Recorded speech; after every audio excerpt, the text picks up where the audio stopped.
So, all right, so graphing this one, and this is a good question. So, there's a couple different ways we can do this. Actually, in this one, I'm going to do this a little bit differently than the way that I taught in my class, because in my class, we kind of did a little bit more basic ones than this, just because I like to teach my students a little bit more in progression.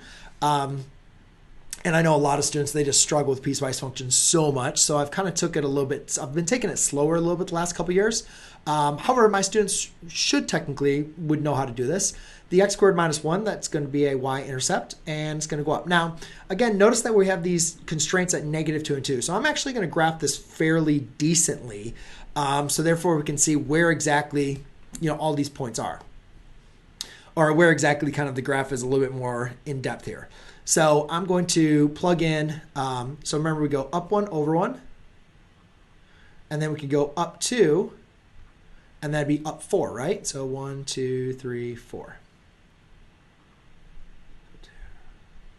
Okay, so I'm just gonna, oops, don't want to do the V-shaped graph. Oh, let's do this in red. There you go, and then we can differentiate between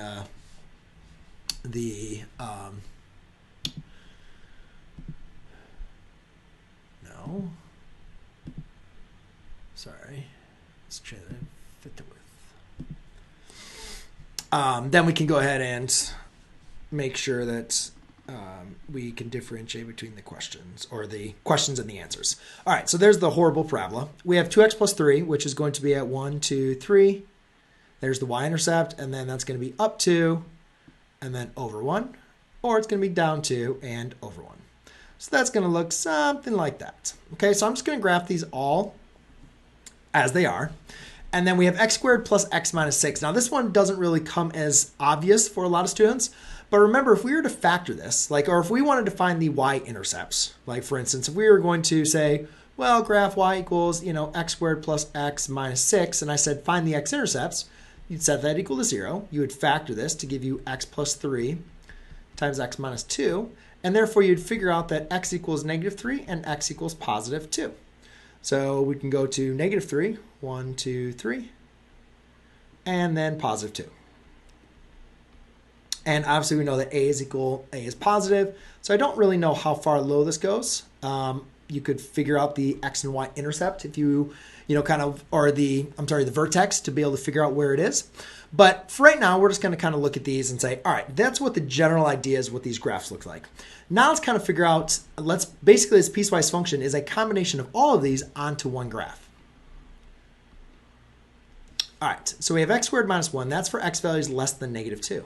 Well, if you see at -2, we're already up to 4, right? So 1, 2. Okay, and that's going to be an open circle, and that's just going to go like that. Right? You can see all I'm doing is graphing from -2 up.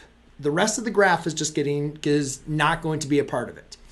Then I have -2x plus 3. So if I was going to go down to -2, let's see, it starts at 3, down to over 1, and then down to over 1. So that's equal to -2, and then up to over 1. So if I follow that line, now that's an open circle. Sorry, I should do that as an open circle. So now, instead of graphing this line for all real numbers, I'm only going to graph it from -2 to 1.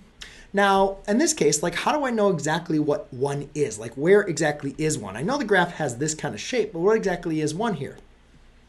Well, what you could do is you could always plug in 1 in for x. So that'd give you, 1 squared plus 1 minus 6. So 1 plus 2, and that equals -4. So I know the shape here. So 1, 2, 3, 4. And that's going to be greater than or equal to. So probably, since it has to cross at 2, and we're at let's say we're at -1, or at +1, right? And it crosses at 2. Yeah, so I'm pretty sure this comes up just like that. So it kind of looks like another version of a quadratic here. So probably from there, goes like that, and then shoots up like that.